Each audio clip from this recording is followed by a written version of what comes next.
बिस्मिल्लाहिर्रहमानिर्रहीम। अस्सलाम वालेकुम डियर स्टूडेंट्स। इलेक्ट्रोस्टैटिक्स के चैप्टर के साथ आज हम स्टार्ट करने वाले हैं लेक्चर नंबर 14 और इस लेक्चर में हम जो है कंटिन्यू कर रहे हैं अपने लॉन्ग क्वेश्चन को, जो कि है इलेक्ट्रिक फ्लक्स के बारे में।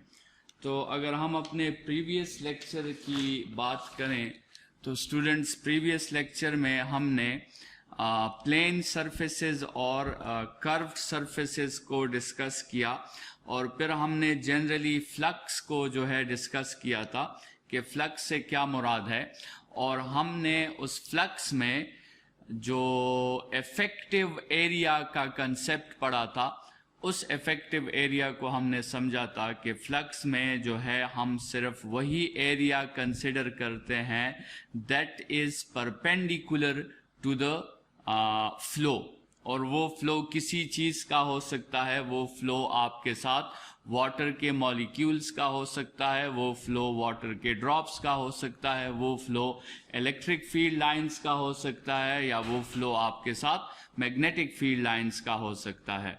तो हमने सिर्फ वही एरिया कंसिडर करना है जो एरिया आपके साथ जो है उस फ्लक्स को परपेंडिकुलर है। ठीक है, तो कंटिन्यू करते हैं।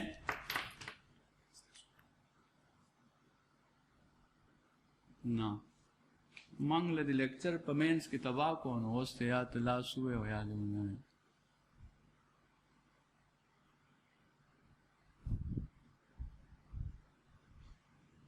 दस हुए ना ना ना ना हाँ।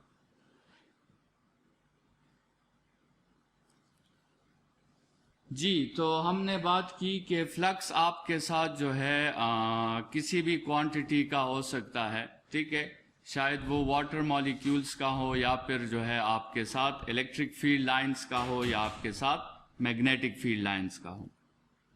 तो स्टूडेंट्स, आज हम लेक्चर स्टार्ट करने वाले हैं और फॉर्मली इस लेक्चर में हम डिफाइन करते हैं कि what is electric flux. Electric flux जो है वो क्या चीज़ है।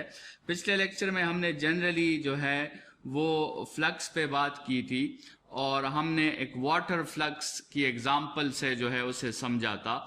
तो आज इलेक्ट्रिक फ्लक्स को हम फॉर्मली डिफाइन करते हैं कि इलेक्ट्रिक फ्लक्स जो है वो आपके साथ क्या चीज़ है।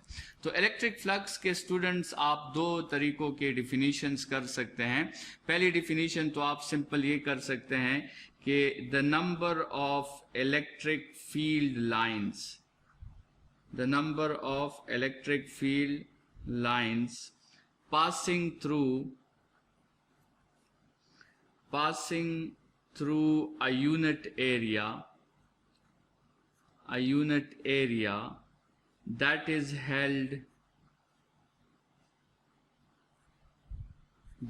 held perpendicular to it। ये वही डिफिनीशन है जो कल हमने जनरली फ्लक्स में की थी कि द नंबर ऑफ ड्रॉप्स, या द नंबर, यहाँ पे इलेक्ट्रिक फ्लक्स की बात कर रहे हैं तो the number of electric field lines passing through a unit area that is held perpendicular to it. ठीक है, मतलब स्टूडेंट्स ये हुआ कि लेट सपोज ये आपके साथ फील्ड लाइंस आ रही हैं, हमारे साथ ये फील्ड लाइंस हैं, और ये फील्ड लाइंस इसलिए आ रही हैं कि हो सकता है हमारे साथ यहाँ पर एक पॉजिटिव प्लेट हो, ठीक है, जिससे हमारे साथ फील्ड लाइंस निकल रही हैं, और उस फील्ड लाइंस के सामने हमने यहाँ पे रख दिया है एक area.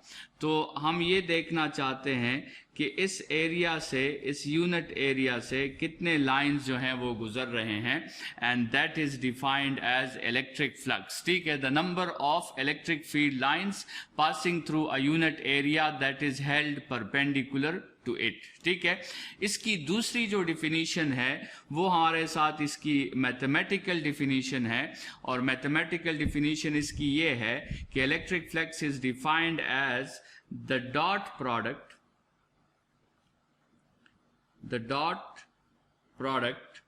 of electric field intensity and area vector. The dot product of electric field intensity and area vector. ठीक है, ये आपके साथ जो है इलेक्ट्रिक फ्लक्स की मैथमेटिकल डिफिनीशन है। तो ये डिफिनीशन जो है बहुत इंपॉर्टेंट है और इसको अभी हमने इस लेक्चर में डिस्कस करना है। लेकिन अगर हम इसका मैथमेटिकल फॉर्म देना चाहें,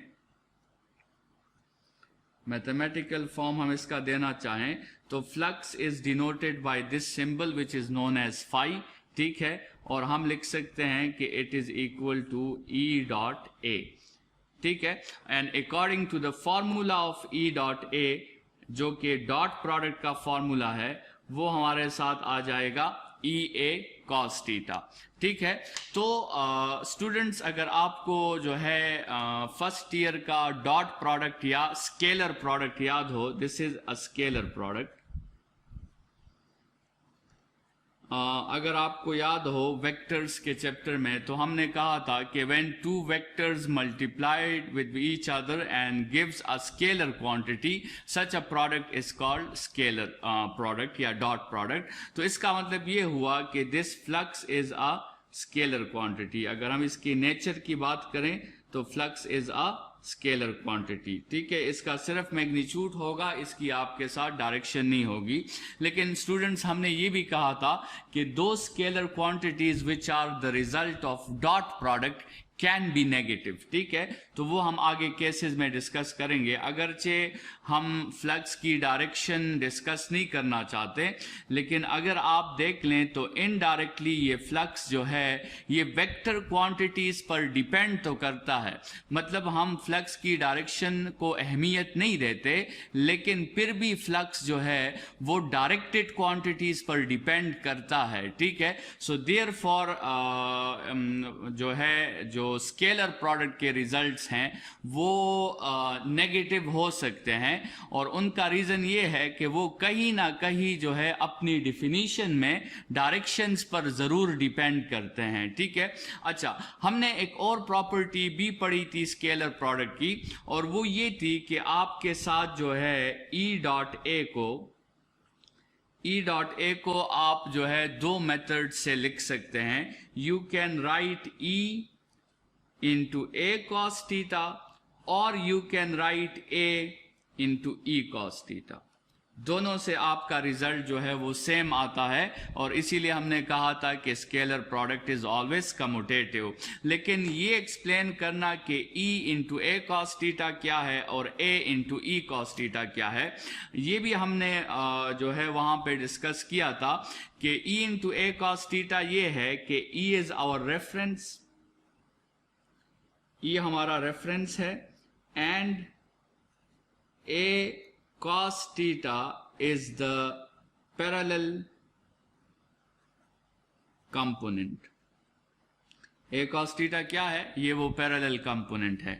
और a into e cos theta में क्या है, a is our reference and e cos theta is the parallel component, ठीक है। और यहां पर स्टूडेंट्स हमने आगे फिर वो बात समझनी है कि हमने कल के लेक्चर में कहा था कि किस तरह हम जो है फॉर्मूला के जरिए उस इफेक्टिव एरिया के कंसेप्ट को इंक्लूड करेंगे जो ऑलरेडी हमने फ्लक्स में एक्सप्लेन कर दिया था। हमने जो लेक्चर नंबर 13 में जो बात की थी कि फ्लक्स जो है वो इफेक्टिव एरिया पर डिपेंड करता है, लेकिन फॉर्मूला के जरिए से इंक्लूड करना ये हम कैसे करेंगे।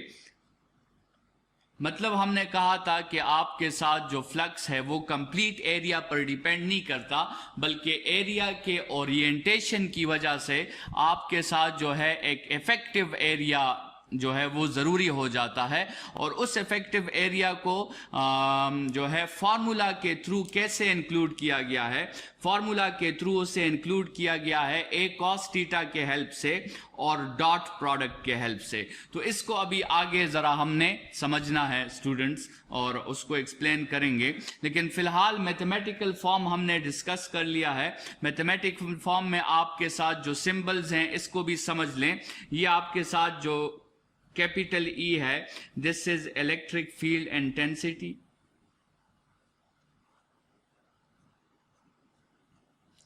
ठीक है।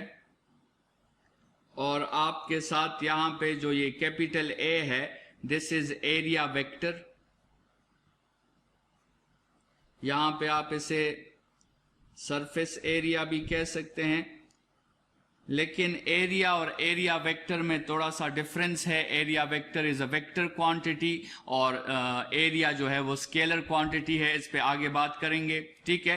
आपके साथ जो है वो ये जो सिंबल सिर्फ ई है या ई मॉडुलस है, that is known as magnitude of electric field intensity, और ये जो आपके साथ ए है simple, so that is magnitude of area vector, और जो आपके साथ थीटा है that is the angle between E and A, ठीक है। तो ये जो है आपके साथ स्केलर प्रोडक्ट है, और स्केलर प्रोडक्ट की जितनी भी प्रॉपर्टीज हैं आप इस फॉर्मूला पर वो अप्लाई कर सकते हैं। जितनी भी प्रॉपर्टीज हमने पढ़ी, आपको अगर स्केलर प्रोडक्ट की मैं डिफिनीशन रिवाइज कर दूं, सो स्केलर प्रोडक्ट की जो है ए क्रॉस बी की, ए डॉट बी की, सॉरी डिफिनीशन अगर हम रिवाइज कर दें तो हमने अगर इसको जनरली डिफाइन किया था तो हमने कहा था कि scalar product between two vectors A and B is defined as the product of magnitude of A complete with magnitude of component of B that is parallel to A, ठीक है। मतलब अगर आप जो है थोड़ा सा रिवाइंड करें, लेट्स सपोज अगर हमारे साथ this is A vector and this is B vector और this is the angle between them, तो हमने कहा था कि हम A को कंप्लीट लेंगे और साथ में हम B का वो कंपोनेंट लेंगे। B के यहाँ पे दो कंपोनेंट्स हैं, एक A को पैरेलल है और दूसरा A को परपेंडिकुलर है, तो हम B का वो कंपोनेंट लेंगे जो A को पैरेलल होगा, and that is B cos theta. क्यों? क्योंकि scalar product is actually the product of multiplying to parallel vectors, it is the property of multiplying two parallel vectors। तो इसलिए जो है हम जब भी vectors parallel नहीं होते तो फिर हम parallel components consider करते हैं। और यहाँ पर भी flux जो है, if it is a scalar product of E and A, so it is the multiplication of the parallel vectors E and A। So if E and A are not parallel, then we will only multiply the parallel components। तब हमें सिर्फ parallel components को multiply करना होगा और उसमें फिर आपके साथ cos थीटा की इन्वॉल्वमेंट आएगी, क्योंकि हमने जो है फर्स्ट ईयर में ये बात डिस्कस की थी कि when there is a multiplication of parallel components, तो वो जो पैरेलल कंपोनेंट होता है वो आपके साथ राइट एंगल ट्राइंगल का बेस होता है, और बेस को आप हमेशा cos थीटा के हेल्प से डिफाइन कर सकते हैं। और अगर परपेंडिकुलर कंपोनेंट होता है, सो that is the perpendicular of right angle triangle, और परपेंडिकुलर को हमेशा आप sin थीटा के हेल्प से डिफाइन कर सकते हैं, ठीक है। तो ये थोड़ी सी इसकी मैथमेटिकल फॉर्म की जो डिफिनीशन थी डॉट प्रोडक्ट वाली, और थोड़ी सी हमने जो है रिवीजन भी इसमें कर ली, डॉट प्रोडक्ट को एक दफा दोबारा जो है हमने एक्सप्लेन कर लिया। आगे बढ़ते हैं और इस फॉर्मूला में जो आपके साथ ये दो वेक्टर क्वांटिटीज हैं, इन वेक्टर क्वांटिटीज को थोड़ा एक्सप्लेन करते हैं कि what is E and what is A, ठीक है। तो स्टूडेंट्स नेक्स्ट पेज की तरफ बढ़ते हैं, और नेक्स्ट पेज में सबसे पहली चीज जो है हम इस फॉर्मूला को थोड़ा एक्सप्लेन करने वाले हैं। ये जो आपके साथ flux is equal to E dot A and this is equal to EA cos of theta, ठीक है। तो स्टूडेंट्स इलेक्ट्रिक फील्ड इंटेंसिटी पर ऑलरेडी हमने बात की हुई है कि what is electric field intensity, it is a vector quantity, और इसकी डिफिनीशन है force per unit test charge, ठीक है, या इसकी डिफिनीशन है KQ divided by R square. लेकिन हमने कहा था कि whenever we use this formula the denominator is a test charge and whenever we use this formula the numerator is the source charge। ठीक है, यहाँ पे ये जो डिनोमिनेटर है दिस इज टेस्ट चार्ज और यहाँ पे जो ये क्यू है दिस इज सोर्स चार्ज। तो वो ऑलरेडी हमने डिफाइन किया हुआ है कि electric field intensity is a vector quantity and it can be found for any charge because every charge produces electric field और उस इलेक्ट्रिक फील्ड में हर पॉइंट पर जो है उस फील्ड की शिद्दत को हम डिफाइन कर सकते हैं and that is called electric field intensity. Students, हमने ये भी कहा था कि इलेक्ट्रिक फील्ड इंटेंसिटी एक वेक्टर क्वांटिटी है, तो अगर आपको सिर्फ मैग्नीट्यूड चाहिए तो आप ये फॉर्मूला यूज कर सकते हैं और अगर आपको इलेक्ट्रिक फील्ड इंटेंसिटी की डायरेक्शन चाहिए तो याद रखें कि जो फोर्स की डायरेक्शन होगी वही आपके साथ इलेक्ट्रिक फील्ड इंटेंसिटी की भी डायरेक्शन होगी और ये वही डायरेक्शन है जिसमें टेस्ट चार्ज ने मूव करना है और ये वही डायरेक्शन है जिसकी हमने इलेक्ट्रिक फील्ड लाइंस में बात की थी। तो ये तो आपके साथ बात हो गई स्टूडेंट्स इलेक्ट्रिक फील्ड इंटेंसिटी की। अभी आते हैं और यहां पर समझते हैं जो हमारे साथ न्यू टॉपिक है that is area vector. What is area vector? अभी यहाँ पर जो है लेक्चर आपके लिए थोड़ा सा ज़रूरी हो जाना चाहिए, ये बातें थोड़ी सी इम्पॉर्टेंट है तो इसको समझने की कोशिश करें। हमने अगर आपको याद हो लेक्चर नंबर 13 में इफेक्टिव एरिया की बात की थी। इफेक्टिव एरिया की स्टूडेंट्स अगर आपको याद हो हमने एक एग्जाम्पल लिया था एक बकेट का और जिसमें बारिश के कतरे जो है वो गिर रहे थे और हमने कहा था कि ये बकेट अगर हम लेट सपोज इस तरह प्लेस करें तो इस तरह की ओरिएंटेशन में आपके साथ सारा एरिया जो है तो वो ड्रॉपलेट्स के लिए ओपन है और आपके साथ जितना भी एरिया है वो सब इन्वॉल्व होगा in the definition of flux. लेकिन इसी डायग्राम को इसी एरिया को अगर हम थोड़ा सा इस तरह टिल्ट कर दें, इसी बाल्टी को अगर हम थोड़ा सा टिल्ट कर दें तो स्टूडेंट्स अभी सिर्फ ये एरिया आपके साथ अवेलेबल है, सिर्फ इतना एरिया अवेलेबल है, इसमें पानी गिर सकता है। ठीक है, तो अभी आपने देखा कि एरिया के ओरिएंटेशन को चेंज करने से उस एरिया की जो इफेक्टिवनेस है वो चेंज हो गई है। और हमने ये भी बात की थी स्टूडेंट्स कि अगर ये बाल्टी जो है हम बिल्कुल इस तरह रख दें तो फिर एरिया तो आप देखें कि यहां पर भी एरिया है लेकिन इस बाल्टी से किसी किस्म का वाटर फ्लक्स जो है अभी पॉसिबल नहीं है। तो फ्लक्स के केस में इफेक्टिव एरिया को डिफाइन करना जरूरी है और इफेक्टिव एरिया को डिफाइन करना जो है इतनी अहम बात नहीं है जितनी अहम बात यह है कि हम फार्मूला के जरिए कैसे फार्मूला हम डिजाइन करें जिसके जरिए ये इफेक्टिव एरिया का कंसेप्ट जो है वो फार्मूला में इंक्लूड हो सके। स्टूडेंट्स, इसको फार्मूला में इंक्लूड करने के लिए हमने जो है जो टर्मिनोलॉजी जो तरीका हमने यूज किया है, जो मेथडोलॉजी हमने यूज की है वो है एरिया वेक्टर की और डॉट प्रोडक्ट की। जरा इसको समझने की कोशिश करें।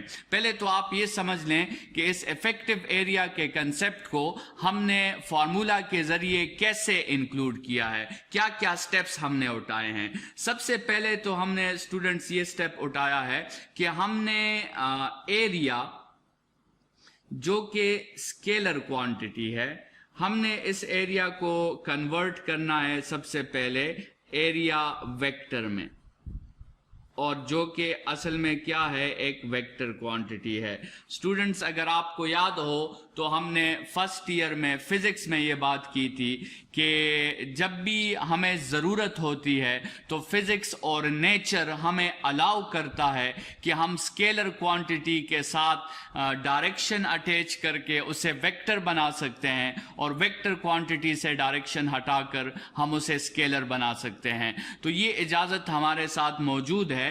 तो हमने एरिया स्केलर को कन्वर्ट कर दिया एरिया वेक्टर में। और दूसरी बात फिर हमने क्या की, हमने डॉट प्रोडक्ट डिफाइन कर दिया। हमने डॉट प्रोडक्ट जो है वो डिफाइन कर दिया। तो इन दोनों बातों के हेल्प से हमने बहुत अच्छे तरीके से, इफेक्टिव तरीके से उस एरिया का कंसेप्ट जो है वो फॉर्मूला के थ्रू जो है वो फ्लक्स की डिफिनीशन में, इलेक्ट्रिक फ्लक्स की डिफिनीशन में इंक्लूड कर दिया है। तो सबसे पहले तो स्टूडेंट्स हम जरा इस एरिया वेक्टर के कंसेप्ट को समझते हैं। जनरली तो आपके साथ एरिया जो है वो स्केलर क्वांटिटी है। लेट्स सपोज ये आपके साथ एक एरिया है जिसकी अपनी लेंथ है और जिसकी अपनी विड्थ है। तो जब आप लेंथ इनटू विड्थ करते हैं आपके साथ इस पूरे प्लेन का एरिया आ जाता है। So that area is a scalar quantity. Let's suppose इसकी वैल्यू है 10 मीटर स्क्वायर। फर्ज करें लेंथ की वैल्यू 2 है और विड्थ की वैल्यू 5 है, तो आपके साथ इस एरिया की वैल्यू आ जाएगी 10 मीटर स्क्वायर। ठीक है, लेकिन स्टूडेंट्स अगर हम इस यूनिट एरिया के साथ एक परपेंडिकुलर डायरेक्शन अटैच कर दें, ठीक है, हम इस यूनिट एरिया के साथ एक परपेंडिकुलर डायरेक्शन अटैच कर रहे हैं। और स्टूडेंट्स आपको याद है कि there is a very important type of unit vector जो हम परपेंडिकुलर डायरेक्शन के लिए यूज करते हैं, और वो यूनिट वेक्टर है एन यूनिट वेक्टर। ठीक है, तो अगर हम इसके साथ एक परपेंडिकुलर डायरेक्शन अटैच कर लें and represent it with an unit vector, तो फिर आपके साथ ये एरिया जो कि स्केलर है ये वेक्टर में कन्वर्ट हो जाएगा, and then we can write 10 unit square meter square n unit vector. So this is the difference between area and area vector. जब आप एक एरिया के साथ परपेंडिकुलर डायरेक्शन अटैच कर लेते हैं तो फिर हम उसे एरिया वेक्टर कहते हैं। स्टूडेंट्स ये डायरेक्शन आपने हमेशा परपेंडिकुलर अटैच करनी है। मतलब अगर लेट्स सपोज आपके साथ ये एरिया जो है इस तरह हॉरिजॉन्टल एरिया है, तो इसकी डायरेक्शन जो है आपके साथ वो बिल्कुल इस एरिया को परपेंडिकुलर होगी। मतलब आप कंसिडर करें कि ये पेज आपके साथ जो है एरिया है, तो इसकी डायरेक्शन जो है वो आपके साथ आउटवर्ड या ऊपर की तरफ होगी। ठीक है, तो इस पेज को बिल्कुल परपेंडिकुलर, जिस तरह आपको ये मार्कर नजर आ रहा है, बिल्कुल इस तरह आपके साथ इसकी डायरेक्शन जो है वो होगी। ठीक है, तो जब भी आप जो है वेक्टर एरिया फाइंड करेंगे या एरिया वेक्टर फाइंड करेंगे तो उसी एरिया को आप परपेंडिकुलर डायरेक्शन जो है वो असाइन कर देंगे। स्टूडेंट्स अभी बात ये आती है कि यहां पे जो हमने एरियाज कंसिडर किए हैं वो तो आपके साथ फ्लैट एरियाज हैं। ठीक है, फ्लैट एरियाज का मतलब ये है कि वो प्लेन एरियाज हैं, उसमें तो डायरेक्शन अटैच करना कोई बड़ा मसला नहीं है। लेकिन अगर आपके साथ स्टूडेंट्स एरिया जो हैं अगर वो कर्व एरियाज हुए, ठीक है, मतलब लेट्स सपोज आपके साथ लेट्स सपोज इस तरह का एक एरिया है, कर्व्ड एरिया है, तो फिर कर्व्ड एरिया में आपने डायरेक्शन को किस तरह जो है वो असाइन करना है। क्योंकि एक बात तो हमें क्लियर है कि we have only to assign a perpendicular direction. तो स्टूडेंट्स फिर कर्व एरिया में मेथड ये है कि आपने जो है अपने पूरे एरिया को स्मॉल स्मॉल चंक्स में जो है वो डिवाइड कर देना है। अपने पूरे एरिया को आपने स्मॉल स्मॉल चंक्स में, स्मॉल स्मॉल पीसेस में आपने अपने पूरे एरिया को डिवाइड कर देना है, और फिर जो है आपने हर एरिया का अपना एक परपेंडिकुलर डायरेक्शन जो है वो आपके साथ बन जाएगा। हर एरिया का अपना एक परपेंडिकुलर डायरेक्शन होगा। ठीक है, तो जब भी आपके साथ एरिया कर्व एरिया है तो फिर तरीका ये है, और ये फिजिक्स का बड़ा स्ट्रांग मेथड है, कि जब भी हमारे साथ क्वांटिटीज जो हैं वो वेरिएबल होती हैं तो फिर फिजिक्स का तरीका ये है कि उस पूरे प्रोसेस को स्मॉल स्मॉल चंक्स में, स्मॉल स्मॉल पीसेस में हम डिवाइड कर लेते हैं, और फिर हर पीस को इंडिविजुअली सॉल्व करके फिर सारे इफेक्ट को हम सम अप करके कंबाइंड इफेक्ट इफेक्ट जो है वो मालूम कर लेते हैं। तो अगर एरिया आपके साथ कर्व एरिया होगा तो उस वक्त फिर स्टूडेंट्स जो हैं आपने क्या करना है, आपने उस टोटल एरिया को जितने स्मॉल हिस्सों में आप डिवाइड कर सकते हैं उतना आपका रिजल्ट जो है एक्यूरेट और प्रिसाइज होगा। लेकिन आपने उसे अपने प्रॉब्लम के मुताबिक जो है किसी प्रॉब्लम में हो सकता है कि आपके साथ उस एरिया को 100 पीसेज में डिवाइड करने से आपकी एक्यूरेसी जो है वो इफेक्ट ना होती हो, और हो सकता है एक दूसरे एग्जांपल में आपको उसे 1000 पीसेज में डिवाइड करना पड़े। लेकिन आपको उस एरिया को जो है स्मॉल चंक्स में डिवाइड करना पड़ेगा और उसको आप डेल्टा ए से या डी ए से जाहिर कर सकते हैं, और इसको हम जो है नाम दे सकते हैं डिफरेंशियल एरियाज, डिफरेंशियल एरियाज। ठीक है, तो ये तरीका है फिर, और ये थोड़ी सी जो है मैं आपको इन इमेजेस के थ्रू भी समझा देता हूं। इस पहले इमेज में आप देख सकते हैं कि आपके साथ सिर्फ एक एरिया है, लेकिन उस एरिया के साथ जब हमने एक परपेंडिकुलर डायरेक्शन अटैच कर दी है तो आपके साथ वो कंसेप्ट एरिया वेक्टर की तरफ चला गया है। इस दूसरे इमेज में भी आप क्लियरली देख सकते हैं कि किस तरह फ्लैट एरिया को आप डायरेक्शन असाइन कर सकते हैं और उसे आप जो है वो एरिया से एरिया वेक्टर बना सकते हैं। इसमें आपको दो शेप्स दिखाई गए हैं और वो दोनों शेप्स जो हैं उसमें आप देख सकते हैं कि किस तरह हमने उसको परपेंडिकुलर डायरेक्शन जो है वो अटैच कर दी है। स्टूडेंट्स, इमेज नंबर 3 में आपको जो है एक फ्लैट एरिया और एक कर्व एरिया के डायरेक्शंस असाइन करने का एक तरीका सिखाया गया है, जिसमें आप क्लियरली देख सकते हैं कि फ्लैट एरिया जो है उस पे डायरेक्शंस जो हैं वो आपस में बिल्कुल पैरेलल है, लेकिन कर्व एरिया जो है उस पे तो हर पॉइंट पे फिर परपेंडिकुलर डायरेक्शन अलग होगी, तो वो लाइंस वो डायरेक्शंस पे आपके साथ पैरेलल नहीं है। इसको आप क्लियरली ऑब्जर्व कर सकते हैं। नेक्स्ट लेक्चर में आपको बताया गया है कि किस तरह किसी इमेज को, किसी शेप को, किसी एरिया को जब आप वो फ्लैट ना हो, वो कर्व एरिया हो, तो किस तरह आपने उसे स्मॉल स्मॉल पीसेस में डिवाइड करके हर पीस की अपनी डायरेक्शन जो है वो डिफाइन करनी है। इस इमेज में आप इसे क्लियरली जो है वो ऑब्जर्व कर सकते हो। इसी तरह ये नेक्स्ट इमेज में भी आपको एक स्फीयर का एक छोटा सा एरिया, एक डिफरेंशियल एरिया हमने लिया है और उस डिफरेंशियल एरिया की डायरेक्शन जो है वो लगाई गई है ताकि आपको समझ आ सके। ठीक है, तो इसी तरह जो है आप नेक्स्ट इमेज में देखें, आपके साथ कर्व एरियाज हैं और फ्लैट एरियाज भी हैं, और आप देख सकते हैं कि किस तरह फ्लैट एरियाज की डायरेक्शन है और कर्व एरियाज की भी अपनी डायरेक्शन है। ठीक है स्टूडेंट्स, इसी तरह नेक्स्ट इमेज में आप देख सकते हैं कि आपके साथ एक पूरा स्फीयर है।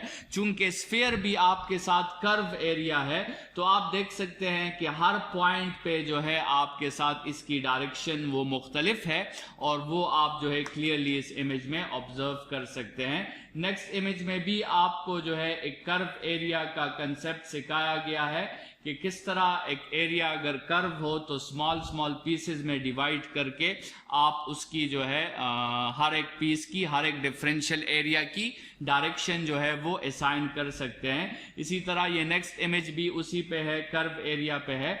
और आपके साथ जो लास्ट इमेज है उसमें आपको दिखाया गया है कि अगर आपके साथ एरिया अपनी ओरिएंटेशन चेंज करे तो आपके साथ फिर इस एरिया वेक्टर की डायरेक्शन जो है वो चेंज हो सकती है। लेट्स सपोज जो है अगर हम कंसिडर करें कि लेट्स सपोज ये आपके साथ एक एरिया है और ये उसकी डायरेक्शन है, तो स्टूडेंट्स जिस तरह आपके साथ एरिया अपनी ओरिएंटेशन चेंज करेगी तो आपके साथ उसी के मुताबिक डायरेक्शन भी इसकी जो है वो चेंज होती जाएगी। ठीक है, तो ये जो है हमने एरिया स्केलर को एरिया वेक्टर में कन्वर्ट कर दिया, और ये भी हमने समझ लिया कि इसकी ओरिएंटेशन चेंज करने से इसके एरिया की डायरेक्शन भी आपके साथ चेंज हो जाती है। तो इस नेक्स्ट इमेज में आपको ये दिखाई गया है, दो डिफरेंट ओरिएंटेशंस आपको दिखाई गए हैं, जिसमें आप देख सकते हैं कि किस तरह जो है एरिया को चेंज करने से उसकी ओरिएंटेशन जो है वो चेंज हो जाती है। तो स्टूडेंट, सरफेस एरिया का कंसेप्ट आपको क्लियर हो जाना चाहिए, और सरफेस एरिया के साथ साथ जो है इलेक्ट्रिक फील्ड का इंटेंसिटी का कंसेप्ट तो हमें ऑलरेडी क्लियर है। तो इस फॉर्मूला में जो स्टूडेंट्स दो वेरिएबल्स आए थे, एक इलेक्ट्रिक फील्ड इंटेंसिटी और दूसरा एरिया वेक्टर, इन दोनों वेरिएबल्स पे हमने डिटेल में बात कर ली है, और नेक्स्ट लेक्चर में स्टूडेंट्स फिर हम इस ई ए कॉस थीटा पे बात करेंगे, और हम बात करेंगे कि फ्लक्स जो है वो 3 क्वांटिटीज हैं जिसके साथ उसका रिलेशन है और जिस पर वो डिपेंड करता है। One is electric field intensity, the second one is area vector, and the third one is the angle between E and A. तो इस लेक्चर को इसी जगह पे वाइंड अप करते हैं, नेक्स्ट लेक्चर में मिलेंगे। अपना बहुत ख्याल रखिएगा। Thank you students.